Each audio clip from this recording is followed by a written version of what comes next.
Aujourd'hui, je trie un don d'objets religieux qui a été fait à notre association de rénovation et nous avons trouvé des burettes.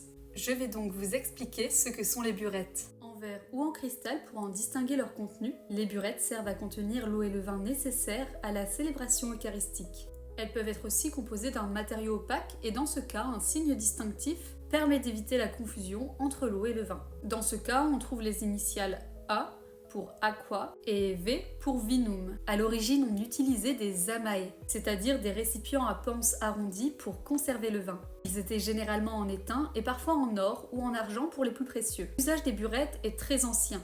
Dès le IVe siècle, le pape Sylvestre évoque les amae d'or ou d'argent que l'empereur Constantin donna aux basiliques romaines. Les burettes sont des contenants ordinaires et donc ne reçoivent pas de bénédiction particulière. Durant la messe, elles sont placées sur un plateau comme celui-ci, lui-même placé sur une crédence jusqu'à l'offertoire et couvert d'un linge appelé le manuterge. Il faut savoir que l'utilisation de la burette de vin n'est pas obligatoire, car celui-ci peut être directement versé dans le calice avant la messe. Pour terminer, je vous partage un petit point sur la symbolique de l'eau et du vin. Le prêtre se sert 3 fois des burettes durant la messe. Il verse d'abord le contenu de la burette du vin dans le calice, au moment de l'offertoire, puis il y ajoute un peu d'eau.